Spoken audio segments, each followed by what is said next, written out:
Come back together. Is this working? Awesome. No, you're fine. Oh, and you showed me how the new clicker's working, and where did I put it? Thank you. Good, somebody's paying attention.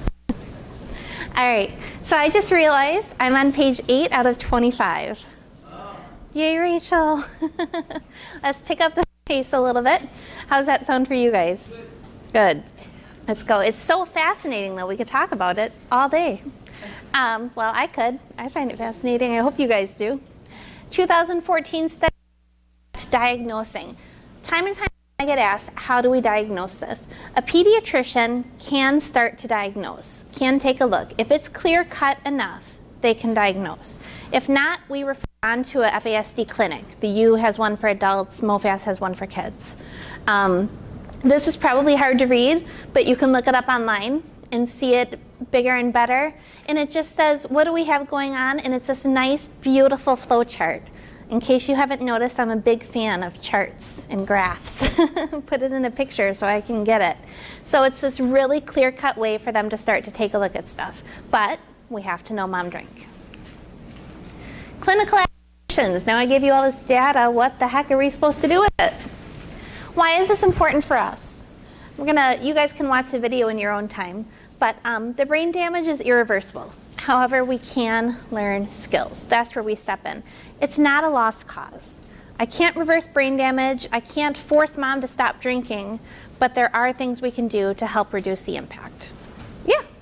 A little bit back on the previous slide. Go ahead. So we have to know mom drank, which makes sense. But say it's one of those, like, someone drops their baby off in a hospital, so you have no way of knowing mom drank, and it's like very clear cut. Then what does that look like if you're trying to help that person? Like, if you can't possibly diagnose them, you didn't know that mom drank, what do they do? It's a great question. If we can't know mom drank, what can we do? We do have in the DSM-5 now, and we're going to get into it in just a little bit, so thank you for that, neurodevelopmental delays that we can diagnose, and other things, other categories that can fall under.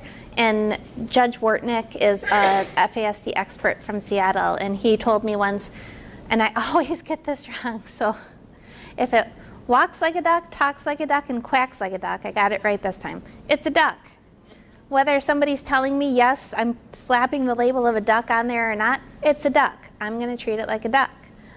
So if I see these things, how many of you guys, after going through the first half of today, are like, oh shoot, I think I've got a few undiagnosed on my caseload? Yeah. So maybe I can get that label put on, maybe I can't, but either way, it's a duck. Let's treat it like a duck. So, great question. Their frontal lobes are not developing normally. We can't expect this abstract, this reasoning that comes later in life to always develop during these times. Often found, if we're working with the family, the home environment's not always stable. What? We've never heard of unorganized home environments, have we? When we're looking at these cases, whether one, through birth, the situation's usually unstable in a lot of cases. If mom's drinking, especially to the point where we're getting an FASD and pregnant, that's not likely to change. In adoptive environments, I gave a speech once at MOFAS, and families who had adopted kids with FASD came in, and it broke my heart, talking about the chaos that comes with adopting a child with these special needs, and all the love and support and effort and services that they're putting into it, but how much work it still is. So know that. And marriage and family is my background. If we take the kid or the adult and we cure them but put them back in the environment, how much work are we going to do for the long term? Children with FASD require 24/7 supervision. I worked with a mom who had a kid with an FASD, and he would have night terrors. I talk about this a lot when we do sleep, because there is a lot of sleep issues that come with this, and trauma, which contributes to sleep issues. When he had a night terror, he would literally run out of the apartment. She got locks. He got bigger. He could undo the locks. He wouldn't know what he was doing. Single mom, other kids in the house, how does she keep him safe? It gets to be very complicated. There's a lot of monitoring that comes in. And especially if we have mom having her own issues, or dad, whoever's involved, having their own issues, their own stressors, it can really complicate things. So very important to remember when working with these families that there's a lot going on behind the scenes, even in the best cases. We talked earlier when I talked about the book, Don't Look Me in the Eyes, rewards can be very few and far between. So these kids learn early on that life can be very discouraging. Their brain's not working the way they want it to. They're not living up to societal expectations or standards, so they can very easily become discouraged. And that can lead into some maladaptive behavior in adulthood, which a lot of us have probably seen. Frequently undetected and untreated. I've heard people say that it's the #1 cause of mental retardation or developmental delay. #1, we're just not catching it. I don't know if we're not catching it if we can really say #1, but a lot of experts believe it's the top. Have a very mature verbal ability, which results in additional difficulties because they can talk the talk. They can say they get it. They'll look you in the face and smile and say, yep, I get it, Rach, I'm good. No. Swiss cheese, it falls out, or they aren't able to translate it to the next environment. So many things that come into play. Very difficult to regulate. No matter how much repetition we might, how you some skills, it might stick, it might not. So we might have to keep teaching the same thing over and over and over again. Because when we have an adult that doesn't know how to self-regulate, we've got problems. I work with a family, and I'll be brief because I'm trying to be quicker, but I work with a family where the son has FASD and autism, and moderately functioning, not really high functioning, and single mom who has severe physical disability and some pretty strong mental health disabilities, and then a 9-year-old sister. Well, he all of a sudden got big. He's 18 now, but all the way up until his 18th birthday, we'd have probably once or twice a year, probably twice a year, he would attack mom. He would get so angry he couldn't regulate. He would get so angry he would attack mom. One time he pushed and almost threw her so hard it literally broke her back. She has cracked vertebrae from the attack. The police were called to the house numerous times. I called every service I could possibly imagine. We got NAMI to give us a lockbox for the medications and for the knives and scissors. Not unheard of in FASD, again, in working with parents and families, locking up things that can be considered weapons. Everything we could possibly do to get this family help. And the police, by the time the police came, he was calm. They take him to the hospital for evaluation. He was calm. He'd be kind of through it. He'd say he was remorseful, and I believe he was. I believe he would just get so angry, and so did the mom. So she didn't want bad things to happen to him. She just wanted him to be under control, because she believed he would just get so angry he didn't have control. He didn't know what he was doing. Well, one day, almost a year ago now, he turned 18. Exactly. Attacked mom in one of the mildest attacks that I've seen. It was so slight compared to some of the other stuff I've seen, but it was an attack. Nonetheless, I'm not excusing behavior. Police were called. Guess what? You're 18. We're taking you away in handcuffs. He was put in jail. Guess how well he functioned in jail? It was terrible. The police were calling. Case managers were calling saying, this kid doesn't belong here. But we can't put him back with mom because an automatic restraining order was put in place. Mom was saying, he's fine to come home. I want him home. They were saying, no, we can't put him in the home. She has no family that could take him. So they finally did find a family friend that would let him come in until we got all the stuff dropped, and now he's home. But it's kind of magical what can happen the day we turn 18, right? Society has different expectations. Even though his development is probably 9, say he's about 9, maybe 10. 2014 study looked at adolescents. They examined mental health, social skills. They found, okay, so talking about the beliefs of what the adolescent, take this guy, what he thinks he could do versus what the caretaker thinks he could do. There's a significant difference between the teen's belief and their abilities versus the caregiver's belief. Themselves or the caregiver? I probably say it right there. The caregiver can't possibly do that. No way. I worked with a guy who was in his early 20s, because I only work 18 and up. He was probably like 20 when I started working with him, and he had autism, and we suspected FASD. We just weren't to the point of getting the official diagnosis because he was adopted.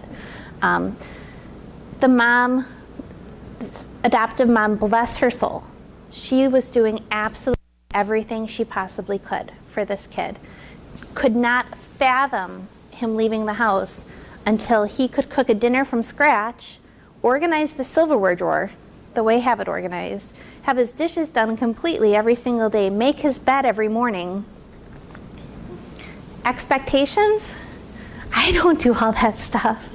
I thought, boy, I hope this very sweet woman never comes and sees my silverware drawer, because she's not going to be very happy. Certain expectations of what we want for our kids, we want the best, right? We want them to succeed and do really well, and we see their struggles, and it can be hard. And that's when I'm talking in the caregivers who truly have good motivations, and that's definitely not always the case, sadly, where the kids are like, you know, it's good. I can eat and, you know, I'll work at some small job part-time, and that's fine for me, where the caregiver is saying, no, they can't. So parents and caregivers tended to be harder on the teens than they were themselves. However, they did find in the study that both groups had an optimistic output of or view of the future. The parents and caregivers were harder on them right now, but both thought, you know, the future is going to be okay. They both had positive outlooks, so that was good. Areas of concern for these people? And there's positive view. Confabulation, what is it? I'd ask you, but I already told you. It's right up there. How familiar are you guys with confabulation? Somewhat? Yeah? Yeah? Any thoughts on that, or? I work with people that have, a lot of people that have brain injuries, issues. I see it a lot with guys that maybe they don't remember everything, so they'll just kind of fill in the blank and just make up stuff and just not appear stupid or so I see everything. Absolutely, great point. With a lot of things where we're talking about different types of brain injuries, the brain has gaps of information. The brain wants to fill in those gaps of information. It is not malingering. It is not lying. It is honest, trying to remember, and the brain is mistaken information in the gaps. So there is a difference between confabulation and lying. It's a fine line, and it's hard to tell sometimes, but there's a difference. Yeah?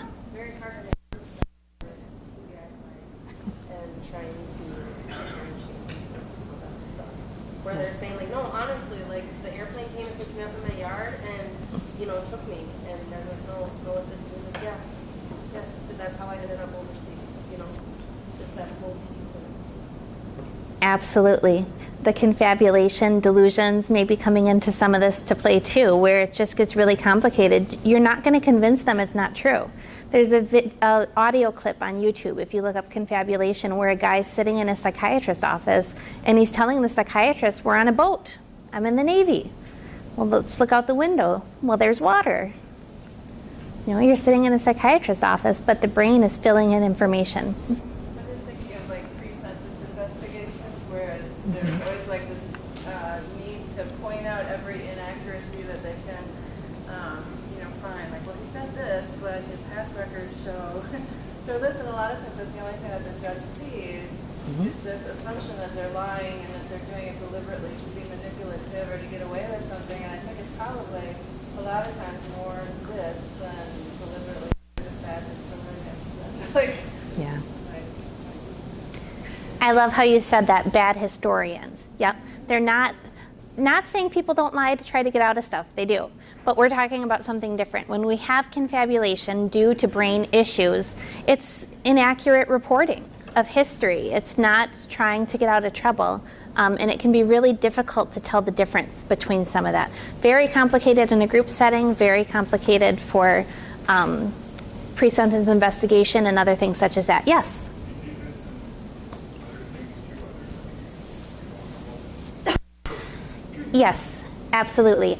Great question. See this in other things besides FASD. Wernicke-Korsakoff syndrome, another thing that I train on, alcohol-induced dementia, TBI, other things where there's actual brain damage going on. You can see confabulation. Great question. Why is it important? There we talked about. Disorders where it's seen. Well, look at me jumping ahead of myself. There it is.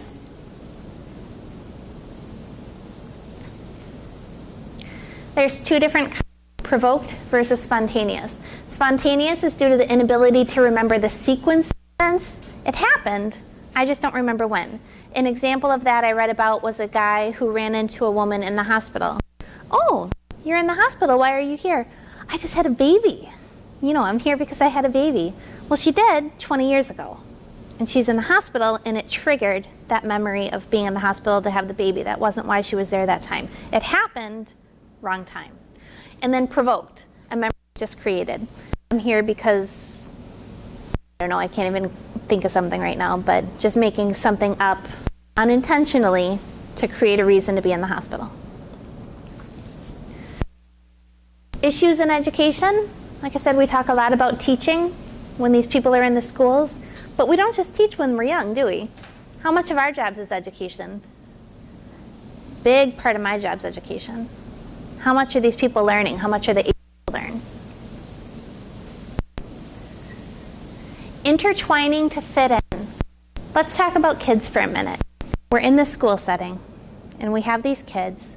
And the parents, I talked to you guys earlier about the mom who didn't want to get the son diagnosed with Asperger's because it might impact his ability to be a pilot or his other future choices. As parents, oftentimes we want our kids to fit in. We don't want them to stand out. We don't want them to be different. So sometimes parents, and I can get it, I get the psychology of where it comes from. We do whatever we can do to make our kids fit in. Orchestrating the school setting to keep up appearance, preventing failure. Thankfully, this mom that I was telling you about, the son is failing now, but the school wants to keep moving him through. So the school changed his grades to pass-fail so that it wouldn't look like he's failing. Yeah, I had all kinds of thoughts on that I'll keep to myself. But so the school changed his grades, and the mom was saying, fail him, please. Please fail my son. He doesn't get it. He's not learning. Keep him here. But oftentimes parents don't want their kids to fail. We want them to move on through. Get through, just get that diploma. Get the diploma, move through, get the job. Don't care if you get it or not, we're just going to make you function. So I'm going to do what I can do to orchestrate the setting so that you can function. Yeah? I'm going to presenting as a good parent. I do CTSS, which is like Arms for Children. Mm-hmm. And I have a family. My identification is one of, or the middle of 5 kids that were adopted from bio mom to his uncles, and the uncle's wife is the one that raised them. But whenever they misbehave in public, she said, like, he tells me the memories, and she's like, they had FASD. They had FASD. That's what they're doing. Yeah. It's not my problem. Like, acting like she's a good parent, but they have FASD, so that's why they're acting like that. Absolutely. Thank you for bringing up that point. That's a great point. It can be an affront on the parenting because the kids are not fitting in, they're not socializing, and, well, I'm a good parent. It's not me. Whether that brings out defensiveness or this ability to, or desire to kind of hide things or scoot things along through, whatever it is, it can be a personal affront on my testimony as a parent. And it's not. In some cases, sure. In other cases, you could be doing an A+ job. The mom with the son who just got out of jail that I was talking about beats herself up all the time. And I just say, you know what? She adopted him. I said if he grew up in the environment where he was, because she knew it was anyway, she knew the environment where he would have been, just think of where he would be. And that helps her a lot. Because she says, yeah, you know what? I don't want to say my son's on probation or my son gets violent or I have to lock up our knives, but think of where he could have been. So when you're able to process that more realistically, it makes a big difference for the kid and for the parent. So, thank you. Issues in employment. Talked a little bit about this earlier. So we're struggling all through school. Get out, society expects us to work, and we're going to struggle there, right? Not always, but in a very high percentage. Here's some reasons. You know, you look at some of this, I can't remember my schedule for the next week half the time. Thank goodness we have phones and other skills to help us. We all struggle in these areas.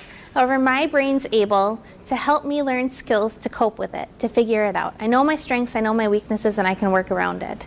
Here we need some extra help, some extra support. How could you forget you're supposed to work Tuesday? You work every Tuesday at 9 o'clock. Well, maybe it's a gap of information. So a lot of, selling drugs. Well, I can't keep a job, but this I can do whenever I need to, or whenever I know, okay, what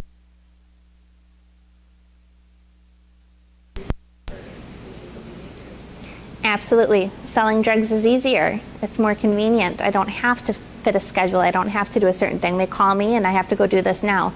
Pawning things, see a lot of pawning things, this inability to budget. But I know right now I can get $100 for this. So in the moment, very moment thinking. Thank you. Issues in adulthood, they continue. A recent study looked at adults with FASD to find the impact in adulthood. They were around the age of 32. So here's some newer statistics. Special education, the people with FASD, 25% versus the average of 2. Half were unemployed versus the average of 15. 31% disabled.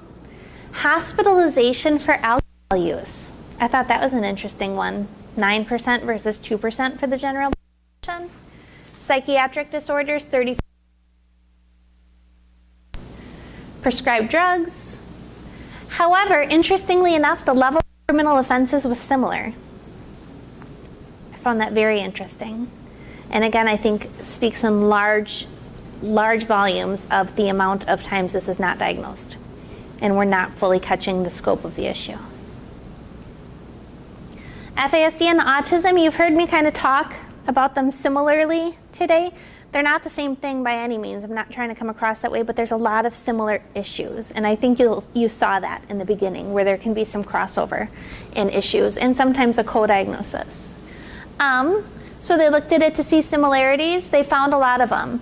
But children with FASD were scored lower than their peers on social functioning and higher in behavioral concerns. So they're having trouble making friends and they're behaving. They're acting out more. In autism subscale, they scored higher in social communication, but lower in repetitive and restrictive behaviors. So lots of similarities, some differences. Important to keep in mind because, again, speaking to society's bias, we know a lot more about autism. If you start looking at research on autism versus FASD versus some of these other disorders, there's a lot more out there. All right. Other deficits may include motor control issues, clumsiness. It may give you that they're drunk. They might not have that, smooth gait, the other things. So it might appear that they're drunk. Something to watch out for when you're working with FASD. Cognitive deficits, increase in delinquent type behaviors, lack of regard for pro-social behaviors, and diminished ability to respect limits and rules. Again, speaking to not understanding the consequences of our actions. I might have less regard if I didn't understand the consequences. 1, have the empathy to know what it might do to the victim. 2, know what might happen to me if I perform this certain action. Other strategies, using memory aids. We talked about that a little bit. Schedules, organizers, schedule consistency, maintaining appropriate boundaries. I have a quick funny story about boundaries. So we have a nice group here, right? Let's say, well, we had donuts, but let's say I brought in pizza because that's what I did for my FASD groups. I would bring in pizza. I have a stack of pizzas that looks about appropriate for this room. How many pieces, Little Caesars, so the big triangles, how many pieces would you grab when you go up? 1, right? Pretty societally standard. This was my fault. I messed up. I didn't say that because I think I bring in pizzas to a group, everybody grabs 1 to 2. My sweet individuals with FASD, more than one of them were going up and piling up their plates. So I didn't think the social boundaries, these social norms that we think about.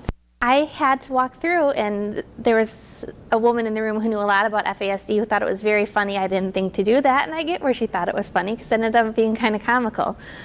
The next weeks I had to say 2 pieces. And then when we're done, I'll make an announcement that everybody's done, and if you want more, then you can go grab 2 more. And then you can have whatever's left after everybody can grab 2 more. Outlining these basic social norms because they don't know. And they were very hungry and it was free. So I had to do the same with soda because they'd grab the whole 2-liter bottle and bring it to their plate. It was very endearing. Nope, I brought cups. All right, I'm going to talk about this briefly because we could go into this for an hour. They are coming out. The trouble with FASD and the trouble with getting a diagnosis is physicians have always said it's a mental health thing and mental health is said as a physician's thing. Where do we find that line to come together? Because it's really both to get this diagnosed, and who should diagnose it and how? How easy should it be? So in DSM-5, we are coming out with this neurobehavioral disorder associated with prenatal alcohol exposure. So this is in the area for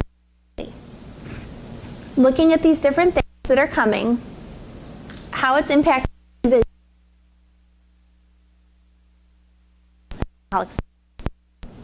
so we're getting there.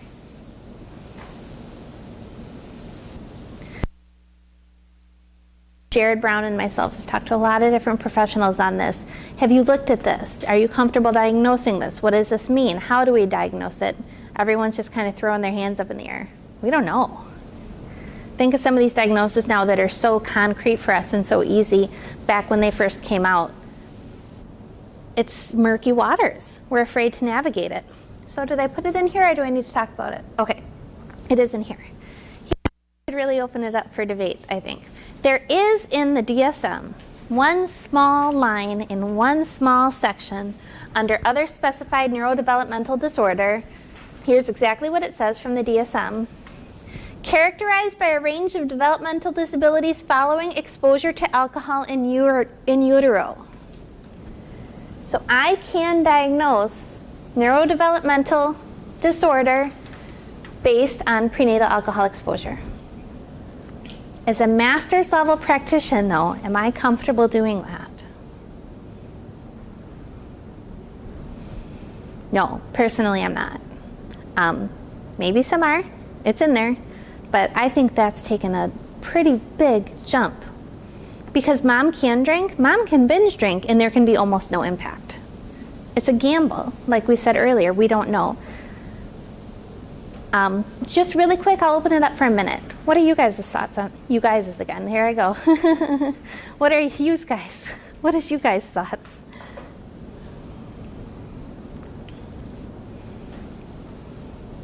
I really, I think if the mother is hard to get them to honestly admit that they drank or how much they drank. And sometimes because of the shame, they are poor historians. And will well, I did have a drink at so-and-so's wedding, but, and I got drunk once, but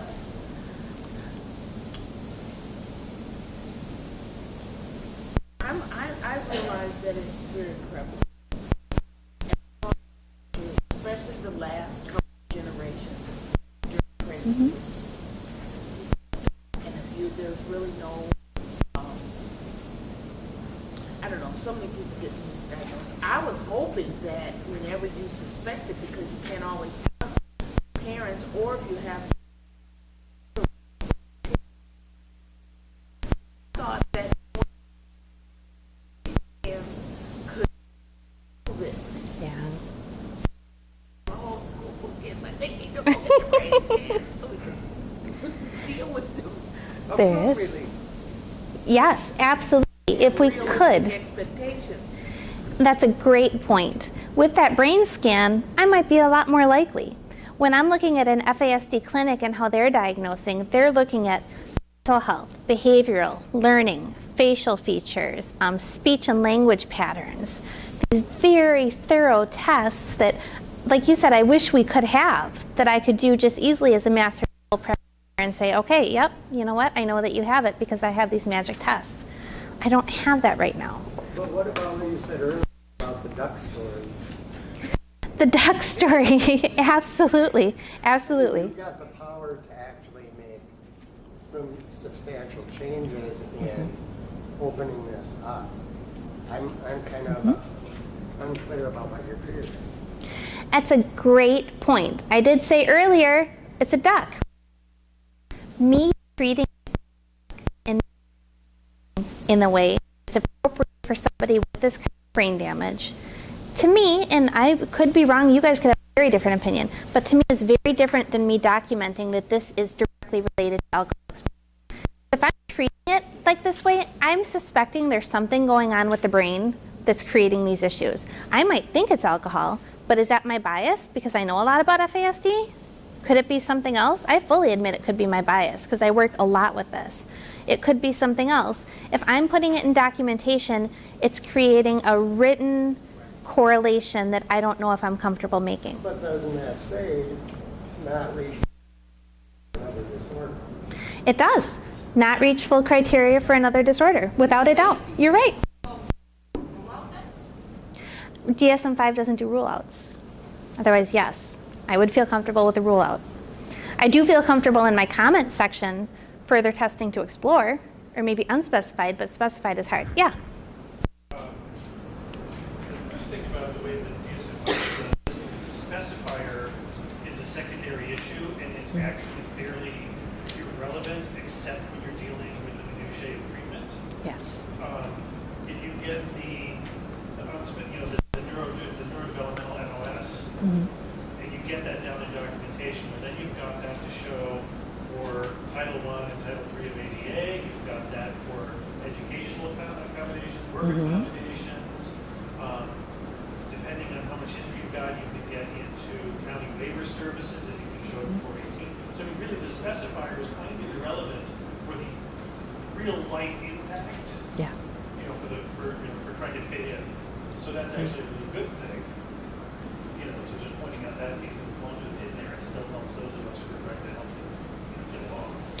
Great point, absolutely. I can say that there's issues that are impacting this person's ability to get by in work, home, other environments. I can demonstrate that. Whether I can point to a causal relation, I would think that I could, and maybe a lot of you guys are very comfortable. Like I said, it is in there, but am I personally comfortable? I don't know. I'd have to know more about it. But the important thing is pointing out that there is something going on that's impacting functioning, and as you said, in how I'm intervening with this individual. What am I doing as far as treatment, and how is that impacted? Yeah? Well, and I think too, empowering them to know that it's, I find a lot of guys, they just want to be like, what if, just give me the name. And it's like, well, maybe it's not just one specific thing, it's just looking at the actual struggles that you're having and what areas you need to work with versus just give me the diagnosis, give me the med, and let me go on my way. And you don't realize that it's not, what's the name going to give you? Okay, so if you have schizophrenia, what's that going to do for you? Does that help you manage your emotions and everything better because you know it, or is it better to focus on what the actual problem is that you're having and getting them to be okay with that? It's a great point. There can be individuals a lot of power in a diagnosis and a label. It can be very empowering and a very positive thing. For other people, it can be a very negative thing. A lot of people I know, mental health, just firmly don't believe in diagnosing. Let's just treat the issues coming in life. What good does it do to slap this label on it? Well, there can be, as you mentioned too, for waiver services and other things going on, employment accommodations, things like that. But for some people, is it always necessary? I don't know. My point is, it's gray. It's murky. It's up to you. Do your research, just know it's there. Homelessness? All these different reasons why people with FASD are prone to homelessness. I think with what we've talked about today, it just makes sense.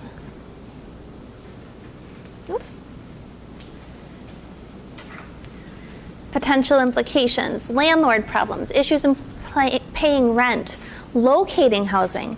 How many of you have worked with people to try to help them find housing? It's exhausting. It is so complicated. Throw a criminal background in there. Holy cow. Throw on Social Security. It's so difficult for us. And I'm going to make a big assumption here, but I think we're all pretty smart people, right? It's very difficult. Take somebody who's lower functioning, who needs some help. It's really hard.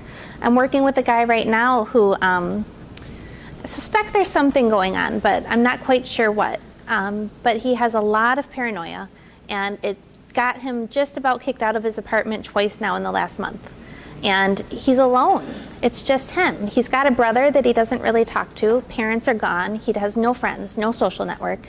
And so he sits there and it gets built up in his head. And pretty soon their comments come across as really strong personal assaults. So he had called legal aid, the landlord people, what's that called, where you, landlord rights or whatever? The landlord rights people. These people are coming at me, and when I took a look at it with him and really broke it down, they were just trying to get in his apartment because he had bed bugs. They had a right to do that, right? They have an absolute right. But it can be very difficult for people between their mental health or neurodevelopmental delay to understand some of that. So having somebody there with them to help navigate those waters, we were able to let them in. I was able to walk them through that. We were there together. I helped intervene with the communication with the landlord because he was getting very escalated and he was coming across pretty angry. So to help calm things down for them, let's take a look at it this way. That's why a multi-pronged team approach can be really beneficial. Interventions help them with some of this stuff. In employment, they might need some support. The Workforce Center does some of that. There's other people that can do some of that. I tell them, yeah, you worked before, but now you can talk to me once a week and we can process some of this stuff. Some of the stress you have going on at work, and maybe that'll help. It sure helped in the guy with the landlord thing. It helps with his work too. He can come and say, can you believe this person said this to me? Well, let's take a look at their motivation. Let's talk more about this. A lot of people I know that I've worked with, they try to go to college and it doesn't work. They don't know that there's accommodations that we can get, that there's steps we can go through to get them help. They need someone to help navigate that with them. In-home, and I love it. I think that most of the time. You've been in those homes. I think that there's some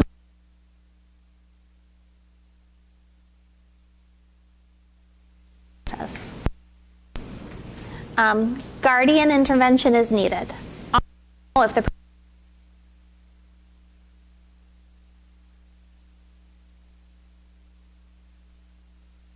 there's case management or other services in place.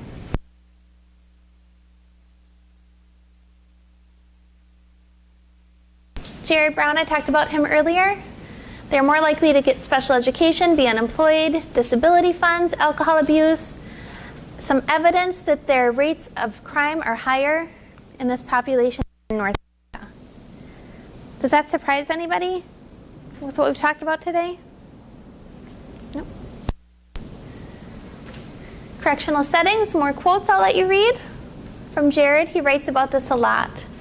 So here's a research study of the contribution of FASD to crime rates.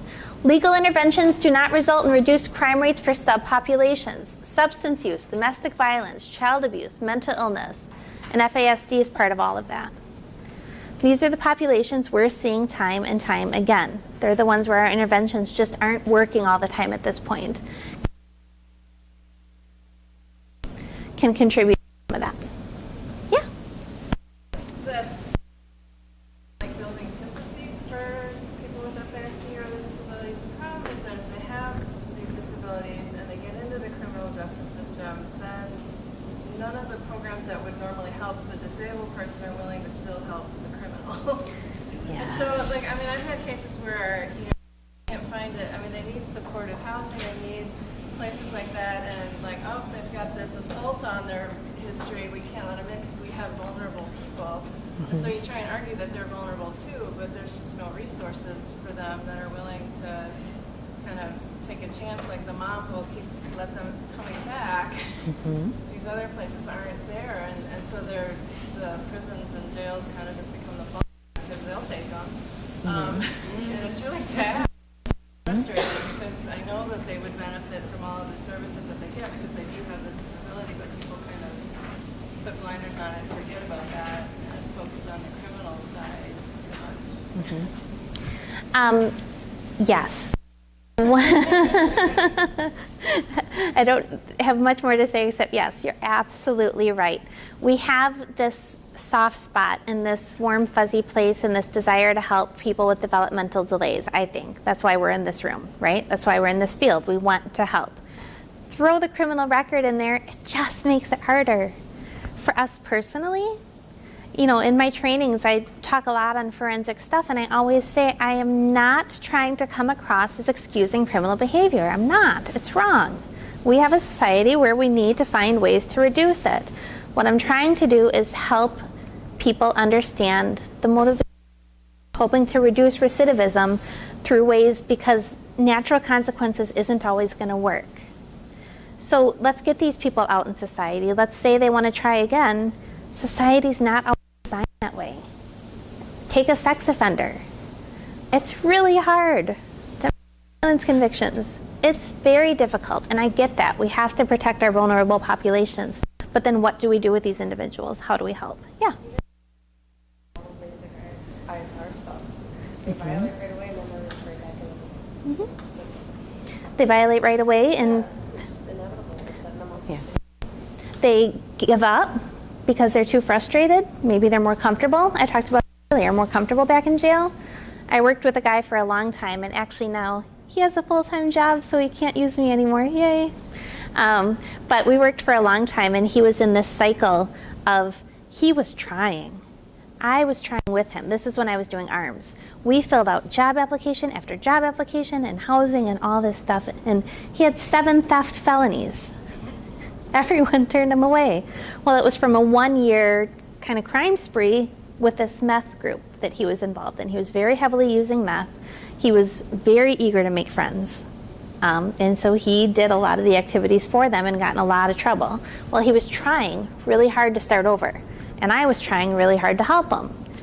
Turned down, turned down, turned down. I don't think it's a surprise. He went back to that group, started getting in trouble again, tried again to get back out. Well, this time they decided to throw the book at him, I guess is the best way to say it, which he did a lot of wrong things.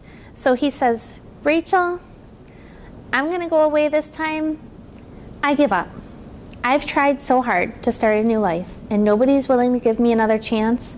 So screw it. I'm going to go away, and I'm going to become the best goddamn criminal you've ever seen. Pardon the language, but it's what he said to me. He tried the other way. It wasn't working. Criminality's working for him. He went away. He came out. He did call me right away. We worked together for a little bit, and then he found full-time employment that's a little sketchy, but it's full-time employment. So I haven't heard anything else. But yeah, talk about haunting. Having somebody say that to you. He was frustrated. He gave up. Much is known about the causes and consequences, although it's rarely implemented in practice in the criminal justice system. We talk about it, we know. As a group here, I think we have a pretty basic understanding of why this happens and how it can come into play. However, it's really tough to get judges and juries and other people to understand that. Victim impact, other things like that can be really complex when you're talking about FASD. Implication, mental illness is found in, well, this study found 90, but over 90%. Similar to ADHD with its impulsivity. They're not thinking before they act. They're acting before they think, and that oftentimes gets them in trouble. Failure to attend court, comply with conditions of release. You were talking about that. We're sending them out. They can't comply with what we're setting up, with these rules of probation and other things that we as a society need for them to seem rehabilitated and to stay out of trouble. FAE, fetal alcohol effects, has a poorer prognosis than FAS due to the invisible nature.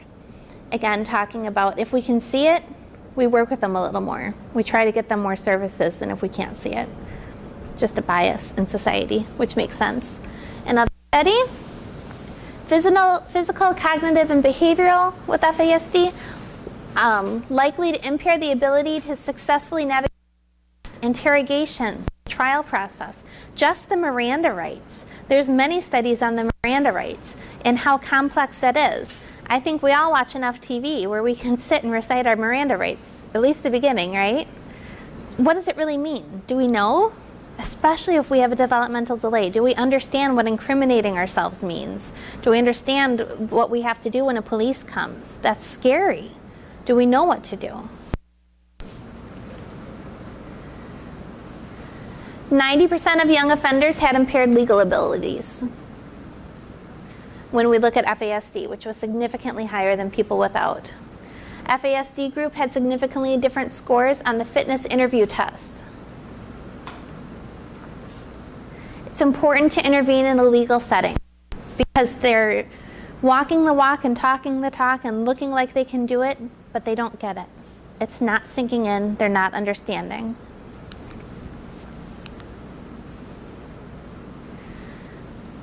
Unique needs for those undergoing criminal prosecution, and the word is getting out there. We are spreading education and awareness. It's not like it was back in the 70s where we're just trying to get this out there. There are advocates, there are disability services, waiver services, we're there to help. We're just not quite there where we're reaching most of the population yet. Reading through the rest quickly, 10 to 23% of those seen in a criminal justice setting are estimated to have FASD. Do you believe that statistic, 10 to 23%? In this study, because there's so many people. Absolutely. Those that are diagnosed that we're catching, yeah. Adolescents, their brains aren't fully developed anyways. They're impulsive. They're egocentric.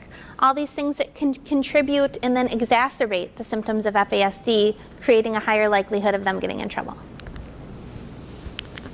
So what do we do about it? Difficulties understanding the Miranda rights, a skill set needed for the adjudication process, whereas others did not. Whenever we talk to people with FASD, we talk about having a card in your wallet. It says, my name is Rachel TD and I have FASD.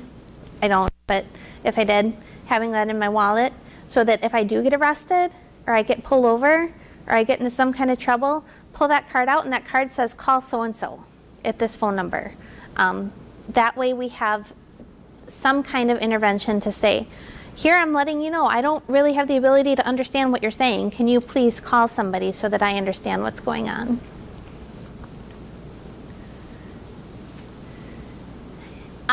Explain key facts, use simple language, repeating information, one-step directions. How many of you guys have kids? A lot of you? Can you say to your kids, especially when they were young, go upstairs, put your socks on, make your bed, close the drawer, brush your teeth, and come down and eat breakfast? What? She said something about socks. I'll go look at socks, but then I'm distracted by the TV over there or whatever, right? Simple, one-step directions. Yes? I just feel a need to talk about the card. Yeah. To be able to reach like people that you're working with. Is there a way to preface that so that the person that wants to give the police their card can explain that to somebody? So in other words, if they start to fumble around in their pockets, that's going to be triggering police. They're not going to know what they're fumbling for. Especially if it's in a back pocket. It looks like you go for the weapon. So, that could have some unattended. Or maybe a medical bracelet. Ah, great. Medical bracelet? That's a very good point. Excellent, excellent. Thank you so much for bringing that up. Without a doubt, I have a card in my wallet that explains I have a disability, educating the individual. Also, whenever we talk about DD, especially with children, it doesn't hurt to let them get to know the police. Know that we have so-and-so in our neighborhood who has FASD or who has autism. The police know now the young gentleman that I was telling you about earlier, because the more they know them, the more they'll know what's going on, and making sure the individual knows to be very clear in saying, don't fight the police, don't look like you're reaching for something, explain that you have a card, you need help, can I show you this, it's in my wallet. So, thank you so much for saying that. All right, more about what's wrong with criminal justice system. They can be misunderstood in courts. You said earlier, victimized in jails. Absolutely, absolutely. All right, so what do? I said give one command at a time. Don't ask complex and multiple questions at a time. We can't always expect abstract reasoning with any population. Yeah, we'd like to think everybody has it, but it's not always there. Guilt, remorse, the ability to show thinking and feeling at the same time, to really be able to feel what they're experiencing. Consistently explain the rules and regulations. They might forget. Have it in writing, have it somewhere written down.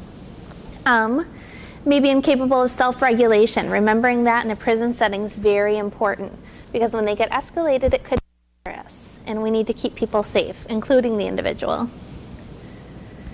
Frequent lapses in emotional behavioral control are expected. And the biggest thing is, yeah, we can't say it's okay, because we can't have that in these settings, but no, it's not willful. Know that the person is probably doing their best, and maybe it is willful at times, but knowing the difference. Maybe at elevated risk of exploitation as well. She mentioned that earlier too. Exploitation, victimization. And that doesn't end because they're in prison. Sensory integration problems, overstimulated by various aspects of a prison environment. I've been in the prison environments to teach, not to be there. You guys were wondering, I know. It's overwhelming. It's confusing. There's rules and regulations, and you have to be here, and there's lots of people and lots of noises, and that can be very overwhelming and anxiety producing for an individual with FASD. Not likely to recognize other inmates' personal space and boundaries. We talked about personal space and boundaries a lot earlier. How much is that going to impact somebody who's in a prison environment? You're in tight quarters with a lot of people who aren't always very patient with you. Accept blame for legal activities they did not commit. Sure, I did it. Whether it be confabulation, the ability to make friends, wanting to please the officer. I see a lot of wanting to please the officer. Increased likelihood to provide correctional staff with incorrect information, and knowing what the motivation is behind that. Profound memory deficits, which is an issue if we're wanting them to remember where they have to be at a certain time, if they have in that. A lack of ability to manage stressful situations, which happen often.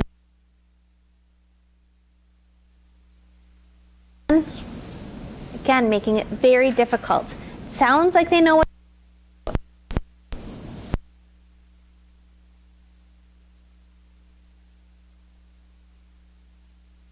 and easily distractible. All big problems in a prison setting. Appropriate and unwanted sexual encounters. We talked about the inappropriate sexualness and then how these other factors come into play. That doesn't end because you're in prison. Host of other challenges. Monitored for committing self-injurious behaviors. High rates of self-injurious behavior, so something to be monitoring for, especially in these settings. Targeted by other inmates upon re-entry into the community. More likely to engage in recidivism for all the hosts about today. So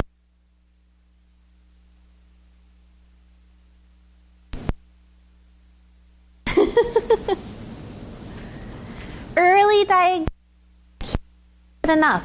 The earlier we know, when you're looking at education, mental health, developmental delays, anything like this, the earlier we know, the more we can intervene, the more likely we are to be successful. Catching it, like we catch us catching this autism in this guy in his mid-60s, it's pretty hard for him to learn some new autism-based skills, because he's been doing it this way for 65 years. And who are you, young Rachel, coming in trying to tell me a new way to do it, right? It can be very difficult. Case management, multi-pronged approach. You can't do it alone. You will burn yourself out in a very short time. Don't try to do it alone. Developmental disability services. as early as possible and as long as possible. Structure, supervision, supportive caregivers. Are they capable of living independently? What's prohibiting them from living independently? Do they need staff, ILS, PCA? Do they need to be in an adult foster care setting in some more extreme settings or more extreme cases? Things like this, putting them into place so that we're not setting them up to fail. We want to set them up to succeed. So let's do the least restrictive environment, but making sure we're giving enough support for them to get by. No exposure to antisocial peers. Oh good, I'll wave my Rachel magic wand and say, you aren't gonna hang out with anybody who's antisocial. I'll cure the world, right? Try to encourage, know the difference, understand the impact and how it can help or impact that individual differently than it might you or I, who has the ability to understand the potential consequences, how they might use me as a scapegoat and things like that. Medication, I'm not going to talk much about medication because I'm not a psychiatrist, but are they on meds? Do they know what meds they're on? Are they taking them? Are they effective? Do we know why? What side effects? Helping them explore things like that. If they don't know, finding somebody, a service person who can come with them to psychiatry appointments so that we help understand. Targeted skills training, they can't manage money, well let's just take a look at money. FASD or not, let's try to find a way that works for you to manage your money or your impulse control or whatever it might be. There has been found some effectiveness with DBT. So keep in mind. Anybody here trying DBT? Okay. Mindfulness. This is one where it gets a little sketchy. Some people say mindfulness will absolutely not work with FASD because we don't have the cognitive abilities to do that. What I think and what I believe and what research will back up is that it's a spectrum. Like I said in the beginning, we can never say all or never for any individual or any disability. Some do have the abilities and they can have the mindfulness. It might not be as natural as it is for me and you. It might have to be more coached, taught, trained. But we actually work with the mindfulness expert quite a bit at APHIS, and he talks in our FASD talks about how it can work. We can do mindfulness training with these individuals. Neurofeedback, attention awareness training, and assessment for specific comorbidities. If we have an attachment disorder, let's look specifically at that. Not everything has to revolve specifically around the FASD. The mom I was talking about earlier with the son who has FASD and autism, when she's looking at parenting, she's looking at a behavior that he's doing and she's asking herself and me, is it more the FASD or is it more the autism that's creating this? I can't tell which one's doing it. I don't know. I can't say, but let's treat the behavior. And if it's not working in this way, let's find a new way to treat the behavior. Because if we try to bring everything back to the FASD, it might just be too complicated and it might not be as effective as if we're working skill by skill. Write down homework. We talked about single step directions. Write down homework. If I want this person to do a journal entry for me each day, or I want them to talk to their psychiatrist before our next appointment, whatever I might want them to do from meeting to meeting, make sure I'm writing it down. How many of you guys leave the doctor's office or whoever's office and they tell you to do something and you walk out the door and it's gone? Or you remember it for that day and then that you go back the next week, shoot, I didn't do that. It's hard for all of us, especially with this population, so make sure we get something concrete. Insight can be difficult. I know we're all very highly intelligent people. Is insight-based therapy a fit for everybody? No. It might be a fit for 80% of you. 20%, you might not have the insight, you might not want the insight, you might not be ready. So court-ordered therapy and other things, I'm in some cases right now where I'm there because I have to be there. The person doesn't want therapy. They don't know why I'm there. They don't have the ability. In these cases I have right now, they really don't have the ability to process in that way, to think. It's a waste of everyone's time. It's wonderful. We can sit and talk about fishing or whatever they want to talk about. I could try to bring stories, bring some insight to it, but it's not for everyone. You can't force insight on people. Information may be present one day and not the other, And that goes along with confabulation. Remembering it's not willful. It's not mindful. It's just stuff that their brain is doing as coping strategies to get them through. Psychoeducation for the family, caregivers, and staff. Again, my bias, because I like the marriage and family stuff, but I think we really need to educate, even if they're adults, because how many of our clients still have relationships with a mom or a sister or brother or somebody? Let's educate them on this, because they need to understand. So it's not mom saying, he just kid, I don't understand what's wrong with him. I tried everything. Or I don't get the disability. I'm not going to try to get the disability. I'm just going to expect them to perform to this standard. This is the people that can provide the biggest support for these individuals in their life. The more we can educate them, the better off we can be in intervening in these cases, because we have more support then. And coordination of care. How many of you guys, I know this never happens, have a client tell you something and then you talk to another professional who works with that person and the story's entirely different? Never happens, right? That gets lots of smiles. It happens. Willful, malingering, confabulation, information there one day and not the other. I don't know. And it matters to an extent, but to another extent, just what matters is that we're on the same page. Because if I'm working with this individual to try to change this relationship because I as a therapist believe this relationship's very dangerous for them and I'm worried for their safety, and this other professional knows nothing about what's going on and thinks it's the best relationship ever and is strongly encouraging it, we're just wasting everyone's time. We need to be on the same page. Approach it from a multi-pronged approach. And good timing. One of my favorite things, our education system. In case you can't read it, for fair selection, everybody has to take the same exam. Please climb that tree. Everybody's a genius, but if you judge a fish by its ability to climb a tree, it will live its whole life believing it's stupid. By Einstein, one of my favorites. That should be it for me. Questions? I even left time for questions, yay.